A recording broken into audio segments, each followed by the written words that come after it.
Hi everyone, and welcome to CoinBundle Conversations, where we introduce you to some of the leading investors and entrepreneurs in the blockchain space so that you can learn how to invest like them. Today I'm really excited to have my old friend Justin Ledbetter, who's the head of business operations at Virgil Capital. Justin, welcome. Thanks for joining us. Yeah, thanks for having me. Great. So Justin, to start out with, you've been in technology for a long time. You started your career at Microsoft in Afghanistan, of all places. So tell us about that. Like, how did you break into technology? What brought you to Afghanistan? Yeah, so technology. So I was 14 in 1995, and I got my first computer. And I think that I wasn't doing too well in school at the time, and sort of felt like I was sort of falling behind there. And at the same time, we got this computer, and I started coding. And I just found this thing that I was good at in a kind of a universe that I could control. I found the AOL online chat rooms. Yeah. I started downloading software that maybe I shouldn't have, but started downloading software, which was an amazing thing actually, because it was very difficult for somebody who was 14 years old to access things like Visual Basic and C++ compilers at the time. And so I was able to get my hands on all this and then start building applications for myself. And it was something that in suburban South Carolina, no one around me was doing. So that was really exciting to me. That it was I felt like I was a first in the space. So that was exciting. My dream at the time was to work for Microsoft, and I got very lucky in college. Microsoft was recruiting on our campus. Yeah. I had just switched majors from computer engineering to computer science, and they had reached out to the computer science majors, but not, for some reason, the Comp E majors. Yeah. And they pulled me in for an internship, and I did another one, and then joined them full time. So that was just very, very lucky that I got to join kind of my dream company at the time. Afghanistan was an interesting transition. So I was a debater in college as well. So I was a policy debater for about 3 years. And one of the topics that we debated involved Iran. So debating about what would prompt Iran's hardliners to push for a nuclear program, something that has not ceased to be debated today. Yeah. So I got very interested in Iran, the Middle East. Also, I was in college when 9/11 happened. So I started to focus on the region and started teaching myself Farsi, and then hired a Farsi tutor. She was kind of getting fed up as I plateaued and thought I need to make some moves. And so, long story short, I quit my job and started traveling, went to the Middle East first and spent a good bit of time there. Wanted to go to Iran, couldn't get the visa. Yeah. And, long story short, ended up in Kabul working for a university and helping them build out their tech. That's great. And we have a lot of users from emerging markets, including Afghanistan and Libya. And so we'd love to get your perspective on how blockchain also affects those down the line. Sure. So it's interesting. So I think there's a few different places where blockchain is useful in emerging markets. I think there's a lot of idealism around blockchain, and I think a lot of folks are getting excited about blockchain and then trying to apply it to a lot of existing problems. So pricing in agriculture, for instance. So how do small farmers get accurate pricing for their produce, for instance? I saw a project recently when I was at a blockchain meetup in New York, and I think the blockchain is driving a lot of interest in how to solve underbanked problems, or how do you provide financial services to the poor. So I think I think in the sense that blockchain is attracting people to those problems, I think it's immensely useful. Yeah. I think that the solutions are sometimes dubious because they're not as most development projects are, and as most projects are mounted by folks in the U.S. and richer countries, and they sort of aren't necessarily digging in and addressing sort of the real core problems or looking at some of the research that's been done in the space. But nonetheless, I think that the technology is driving people to those problems. In terms of the real applications of blockchain, I think there's a couple of things. So I think one is in the development. If you look at sort of development projects generally, right? So if you look at transparency in government, right? I think this is one of the primary use cases, right? Where the U.S. government may provide aid to a country and the country may sincerely want to deploy that capital effectively across their departments, but and it may be that they have sort of the best interests of their people in mind, but doing it without sort of feeding into this corrupt apparatus is very difficult. So having a central centralized, clearinghouse for all of those funds where they can be accounted for very easily and quickly is super useful. It's also very useful for their accountability to the governments that are giving them aid, which are also imposing, sort of draconian sort of reporting regimes on them and sort of exacting these additional costs, right? Another interesting application is land registries, so that's something that's popping up as well. Yeah, that's a big problem in a lot of the countries where users are, where there's not clear authority around who owns land, and if you want to register, it costs a lot, and people can always take over other people's land. So yeah, tell us about that. Yeah, absolutely. I mean, I could only tell you sort of my half-assed thesis on it, I guess. Yeah, that's great. No, but I mean, in countries where there might be a dispute over that land, obviously it's super useful. I think in countries that may be subject to a war in the future, it's also immensely useful. So if you look at a place, if you look at places that are traditionally, I don't want to say war-torn, but where, where institutions will sort of quickly dissolve because of one crisis or another, blockchain can be an immensely useful tool for, perpetuating these registries. And in terms of, when you look at rebuilding an economy, if you look at Afghanistan in particular, Afghanistan's land registries actually remained intact through the Soviet invasion and through the Taliban. So the fun story there is there's a golf course that is on the outskirts of Kabul, and the family that owned it fled to Pakistan when the Soviets occupied Kabul, when the Soviets occupied the country. And when the Soviets left and the Taliban were deposed, the folks returned and they were able to reclaim all of their land. And so I actually did play golf there. It was not a great game, but it was a fun one. But the point is, in Afghanistan, these sort of stayed intact, and it's critical for rebuilding the country, because the last thing that you want is a lot of disputes over who owns what piece of land. And so I think that it can essentially help. People talk about blockchain as disassembling or traditional institutions, but in this case, it's responsible for sort of rebuilding them, strengthening them. Yeah, exactly. So I think that's one of the major applications. Yeah. So Justin, you got some great experience in Afghanistan. You've worked in emerging markets. You worked in technology. Tell us what led you to move to Libya, and what did you do there? Yeah. So my general approach has been, in which markets can I play where I can be an early player? Because I think that if you're early, you're first or early, you can have the most impact, right? And I think in general you can be very smart, you can be very fast, or you can be first. And I like being first. And I thought, if I go into a place like Libya, I can probably have a much greater impact than, say, if I went to another country where maybe sort of if we look at, say, a Rwanda or a Kenya, where there's a lot of infrastructure already, and B, there's also a lot of development infrastructure, right? So there are a lot of organizations that are already there solving lots of problems, right? And they went in a lot earlier. So Libya, when I went to Libya, it had just Gaddafi had fallen, had been killed, I guess, 1 year prior, and so everything was kind of in relative upheaval, right?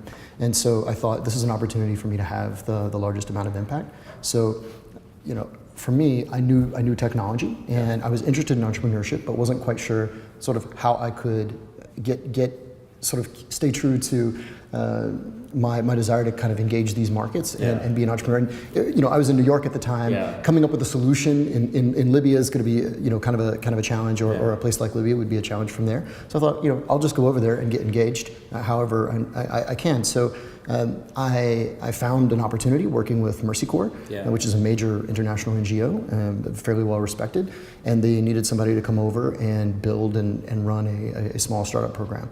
So I messaged them, and a month later I had put in a leave of absence at Deloitte and was on a plane to Libya. That's great. So what kind of companies did you engage with or work with when you were running this incubator? So when I inherited it, it was kind of this traditional development program. So if you've ever been engaged with a traditional program, it's typically, go find 1,000 people between the age of 18 and 25.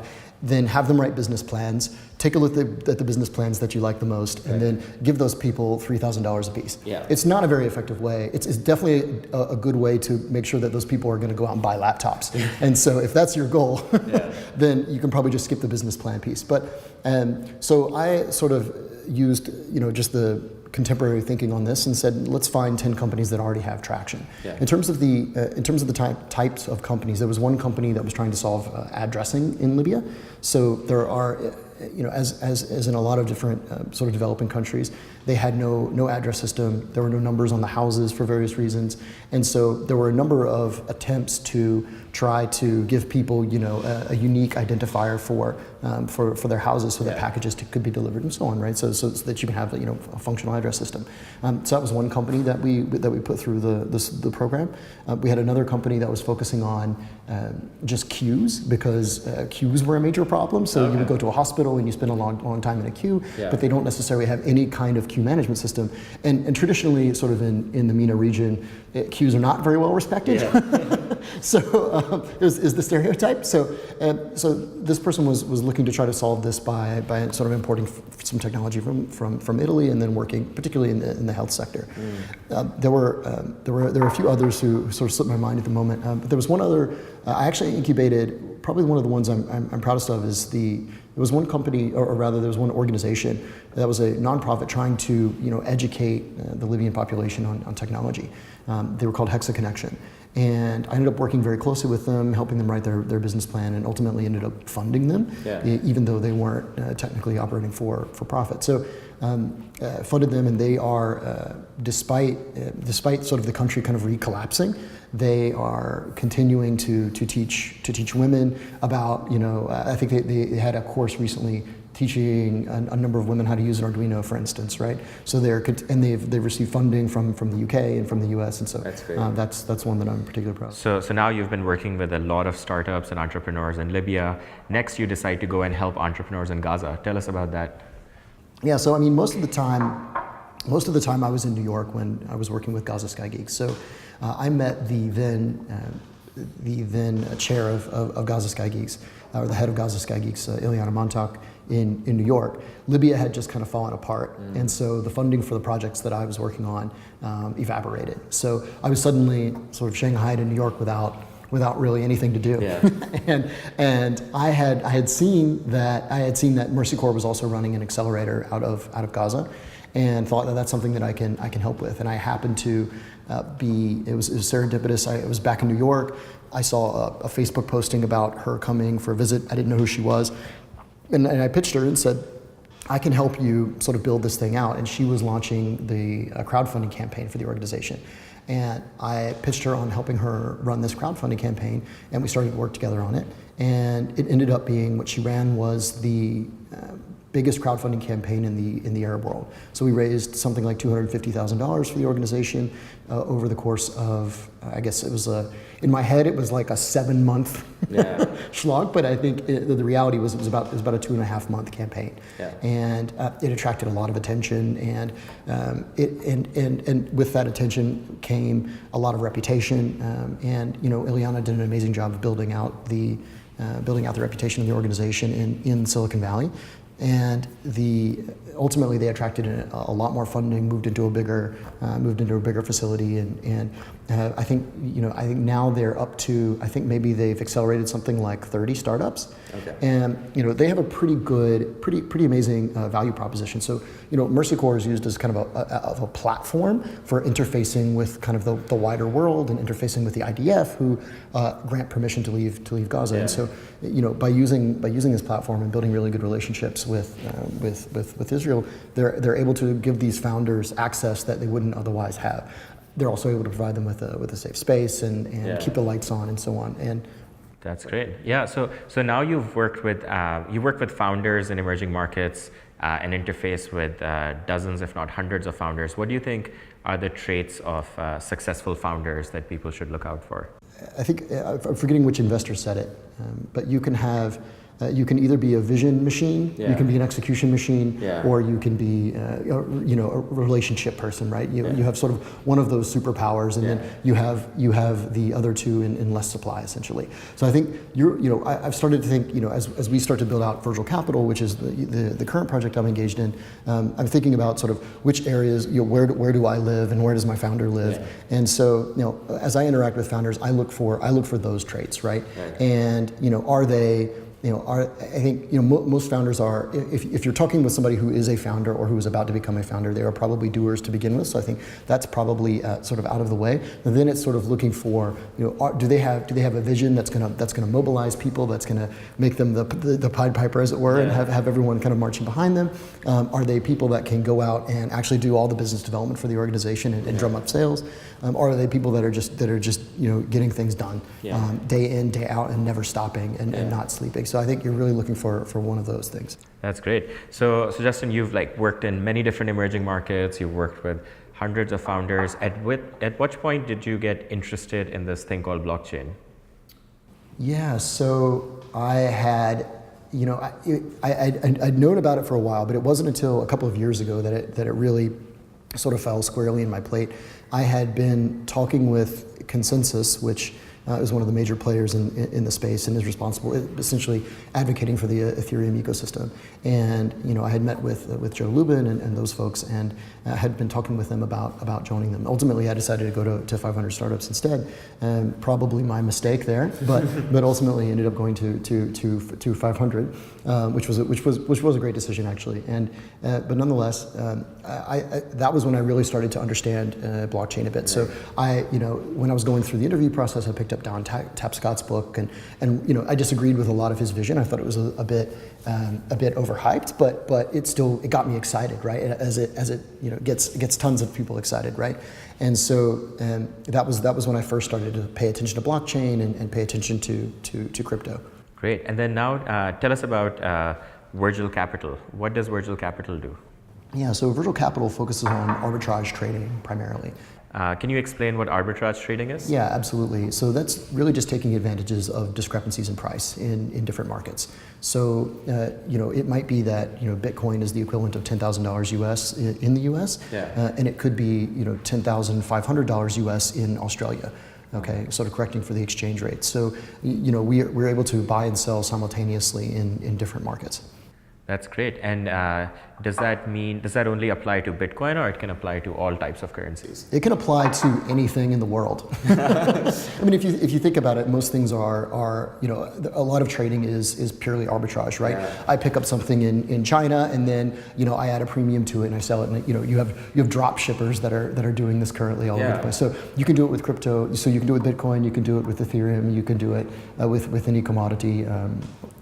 Yeah, that's really interesting, an interesting way of thinking about it, because we're all very familiar of trade and of goods coming from other countries and us paying a premium for that, and you're applying the same thing to cryptocurrencies, which is really interesting. Right. And so how are you able to do this? This seems like a really complicated thing to do. What's the secret sauce? Yeah, so my founder built a trading platform that is able to very quickly take advantages of inefficiencies in the market. So whenever there's a price discrepancy that we see, we're able to capture it very, very quickly. So the secret sauce is really in the technology that we built. That's one piece of it. The other piece of it is just our ability to go into a market and access it in a way that others are not. So typically your crypto arbitrageurs are sticking to they're building their own technology. They're putting up on GitHub. There are projects on GitHub. Blackbird, if people are interested, Blackbird is a really good project on GitHub where you can plug it into exchanges and start arbitraging and understand it immediately. And in 2014, when Blackbird was developed, there were still major discrepancies even within the U.S. So those have pretty much been eliminated by the number of people that are doing arbitrage within the market. But it becomes a little bit more challenging if you're going to try to access foreign currencies, right? And it requires a little bit more capital and a little bit more patience and more investment. So, Stefan, my founder, went into these markets, very, very early, and was able to get traction back when it was easy to create, exchange accounts and so on. Right. And then we've kind of been building on top of that first mover advantage.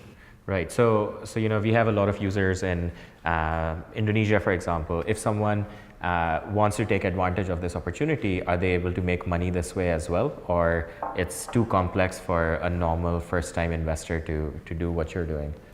No, I mean, I think the beauty of crypto in general is that it's consumer-led, right? In that it brings access to, financial services and financial maneuvers that wouldn't otherwise be accessible to a retail investor or especially to an investor in an emerging market potentially. And so, I think that it is possible for somebody to do this, and the communities that are have sprung up around this, they exist online, they exist on Reddit threads and in Telegram and so on, right? So that there are groups that trade, right, and there are OTC desks that pretty much are purely virtual, right? Yeah. And so if you find a trading partner, if you're in Indonesia and you find a trading partner in Pakistan and you want to play the arb, you can absolutely do that, and I think that's the beauty of it. Yeah, no, and it's really interesting talking to you because a lot of the other people we've had have been venture investors who invest in a project based on its potential for the team to build the project, whereas I think Virgil Capital takes an approach which is finding inefficiencies in the market and making money that way, which is a great way of investing as well. Yeah, absolutely. Great. So what advice would you have for someone who's breaking into the space for the first time, who's buying their first Bitcoin or first cryptocurrency? Just read everything you can. I mean, and go to every meetup you can, right? The energy at the meetups will keep you motivated. You'll get tons and tons of ideas. There's I forget the name of the investor who mentioned this, but one of the things is there's in this space. You have some of the brightest minds focusing on creating what is probably the biggest R&D lab in history, right? You have 50,000 computer scientists that are focused on this particular problem. And so you have an enormous amount that you can learn. Yeah. And it's and no one really knows what direction it's going to go in, right? No one really knows which technologies are going to take hold or how the regulation is going to develop and what are the financial services that are ultimately going to mature in the market. And so, it's a wide open field. And so there's, your idea carries just as much weight as the person next to you. So you can go and you can learn a ton and be inspired, and then actually start to pursue, build a team around your own vision and pursue it. So I would say read everything you can, go to meetups, talk to people, start brainstorming ideas if that's what you want to pursue. But otherwise, just that first act of buying crypto will get you engaged, right? You'll wonder why is the price action the way that it is, and sort of can you if you're a trader, how can you trade against that, or is the technology, if you're focused on the technology side, how does the technology influence that? So that would be my advice. That's great. And then what about specific themes of types of technology? Being both a technologist and an investor, and now an investor in blockchain, are there like certain technologies or types of project that you think will have a greater chance of success in this space?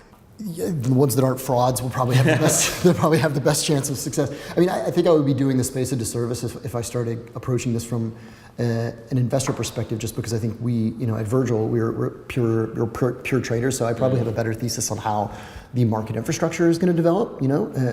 Which is not to say it's a good thesis, just maybe a better one.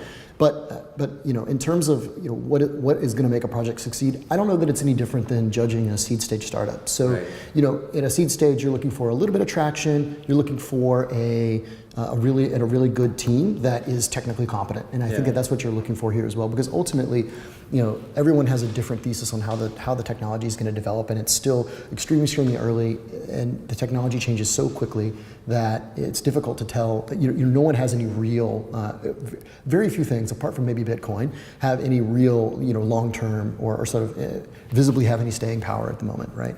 So I would evaluate each team as I would any sort of seed stage team.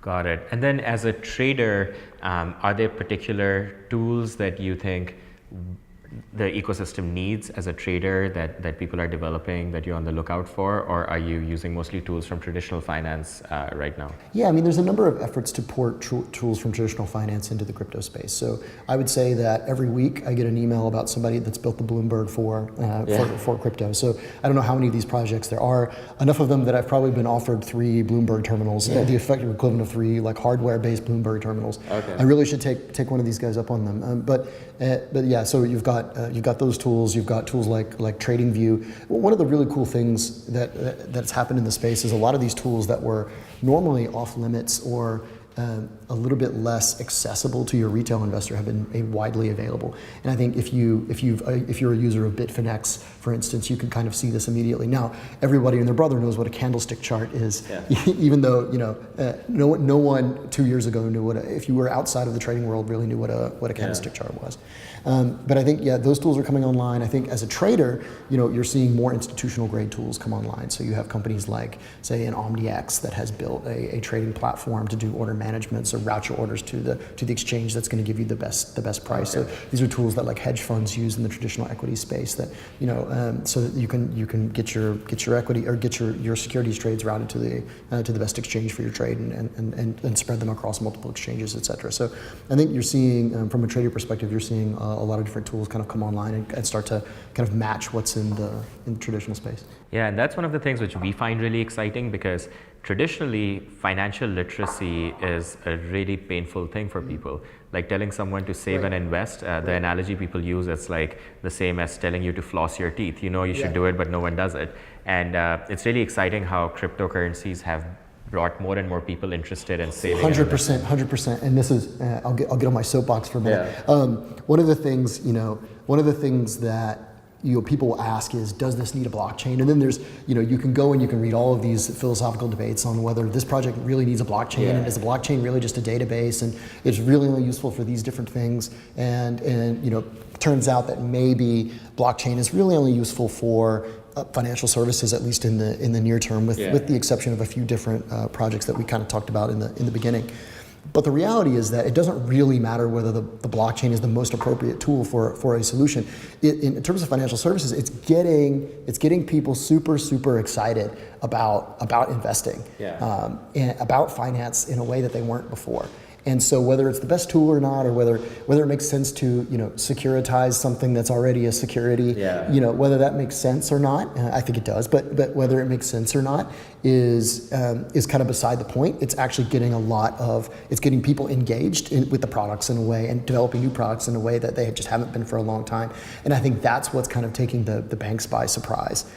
Is that now they're having to develop product. They're going to end up having to develop products for consumers in a way that they never had to before, and I think that's a really exciting thing. Yeah, no, that's really cool, and we're really excited about that as well. One other thing I wanted to hit upon, Justin, was one thing that strikes me as really interesting with what you're doing at Virtual Capital is you have lots of different exchanges, accounts, and lots of different jurisdictions. And I've been seeing around the world, many governments are trying to establish themselves as the go-to place for crypto projects as a way of attracting foreign investment. So what do you think are the implications for blockchain on government, and are there particular governments that you think are doing really interesting and innovative things to attract people?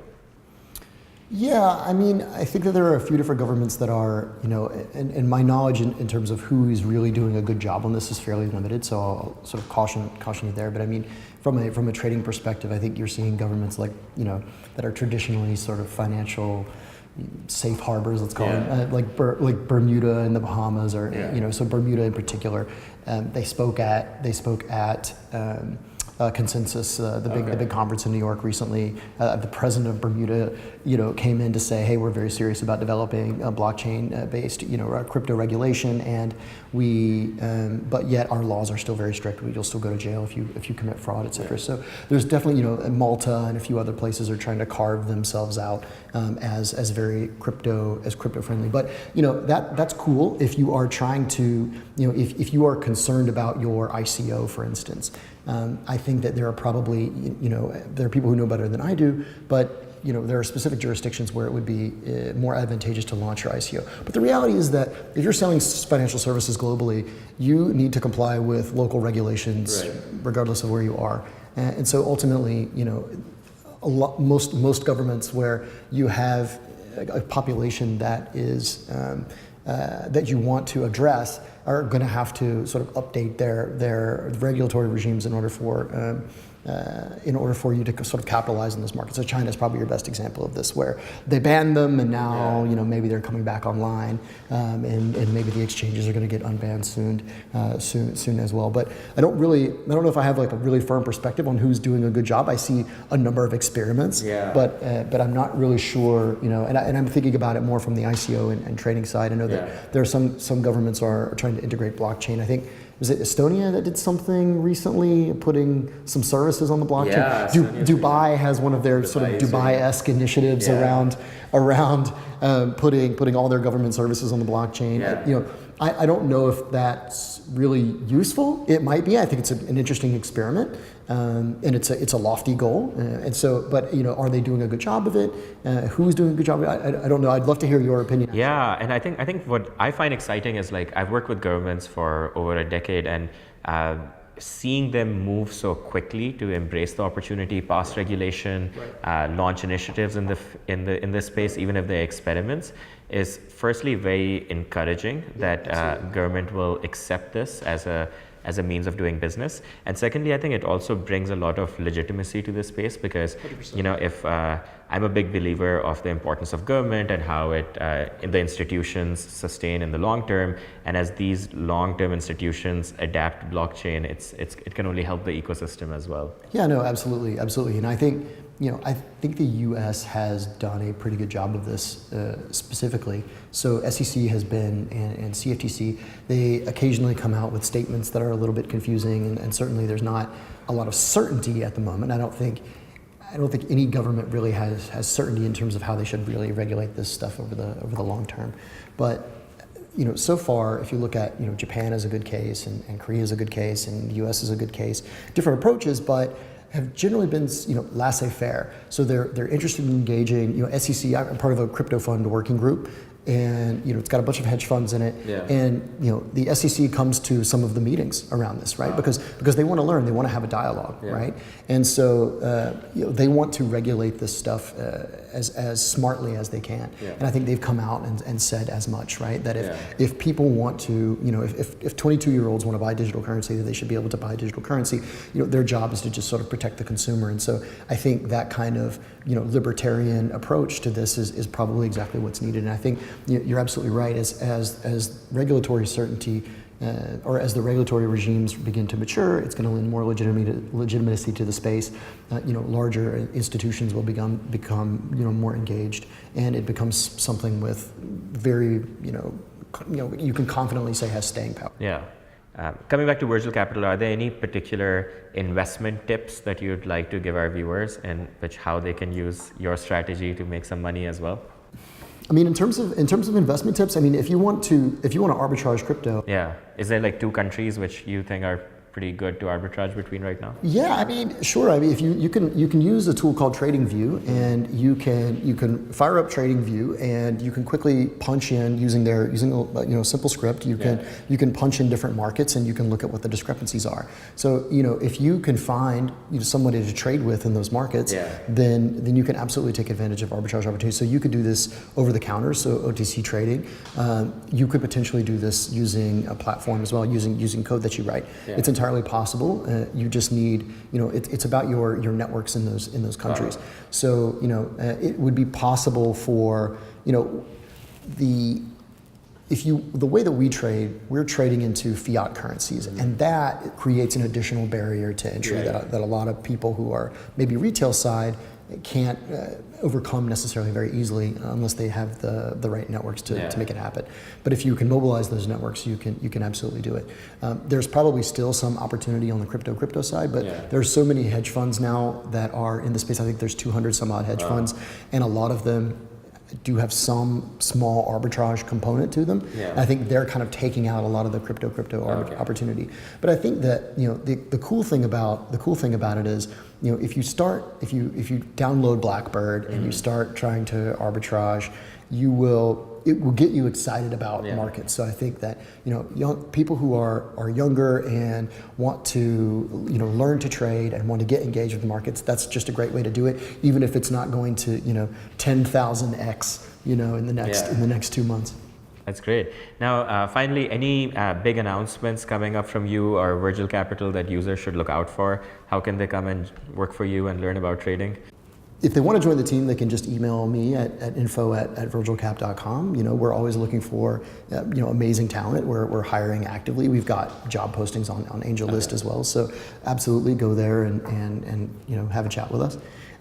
In terms of announcements, there's only so much that I can say, but we're continually evaluating new currencies that we can trade and new markets that we can trade against, and so that's something that we do. But we generally, because we're a fund, we can't say too much publicly, or else the SEC, who I just said was very friendly, might give us a call. So. Okay. Great. Well, thank you so much for your time. Really appreciate your advice, and thank you on behalf of our viewers as well. Yeah, thanks for having me on. Appreciate it.